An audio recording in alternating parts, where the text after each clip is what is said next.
Hi, I'm Tom Green, lead designer of the game of Fallen. In this designer diary, I'm going to talk about the story card.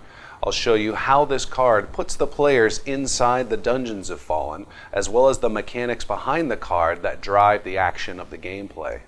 At the end of the video, I'll give you a kind of behind-the-scenes look at the story card's development throughout the game process.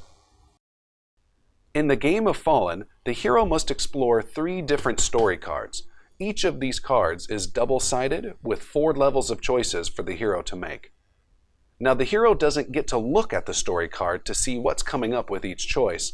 Instead, the hero has to listen to the information and clues in the previous sections of each story to help make the right decision. What is the right decision? Well, that really depends on you. If your character is an agile thief, then try and pick out challenges that sound more agility-based. Maybe you want to be heroic and choose the more risky challenges. And sometimes if you're wounded and your armor is in pieces, maybe you want to find that safer challenge instead of risking being dealt another critical card. In addition to the agility, strength, and intelligence symbols on the story card, there's symbols to show that a challenge is easy or more difficult based on the hero's choice. Sometimes, every so often, the path through the story is so dangerous, the hero takes damage before the dice are even rolled. And the last type of symbols you'll see on the story card are the valuable treasure and omen symbols. Not all challenges are equal. These symbols mean rare bonus cards are now at stake for the winner of the challenge, and the intensity of the game has just ramped up. Now, while the hero can't look at the story card, since this is an evil dungeon, the Dungeon Lord can look ahead to see what types of challenges might be coming up.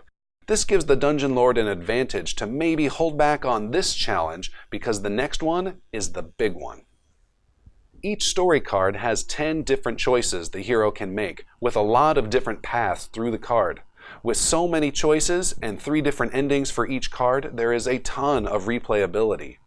Add to that, Fallen does not come with 10 or 12 of these cards. We're shipping with 45 story cards. That is a ton of content, story, and gameplay packed in the box to keep you playing for a long time.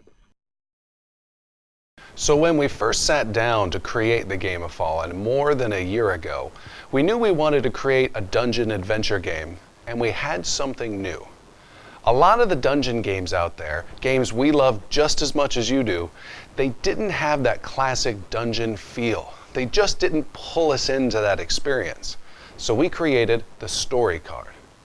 Here's a look at some of our early story card prototypes. Now, the first story card was a one-sided standard playing card. It was a quick encounter, one choice, and you were done. It was fun, but we felt we had already played that type of game before. We knew we had something special with the story card, we just didn't know what it was yet.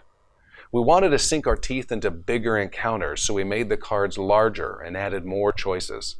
This created a second major challenge of overloading the player with too much information. Thankfully, our great playtesters gave us the feedback that they wanted even bigger cards with more story on them. We really needed to give the encounter room to develop and have a lot of variation in where it could go.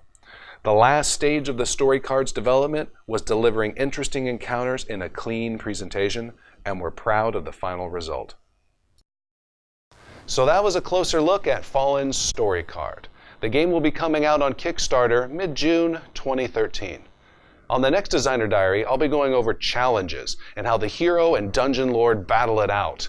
We'll take a look at the Dungeon Lord's evil creatures in action, and we'll see some of the magical artifacts on the hero's side. From all of us at Watchtower Games, thanks for watching.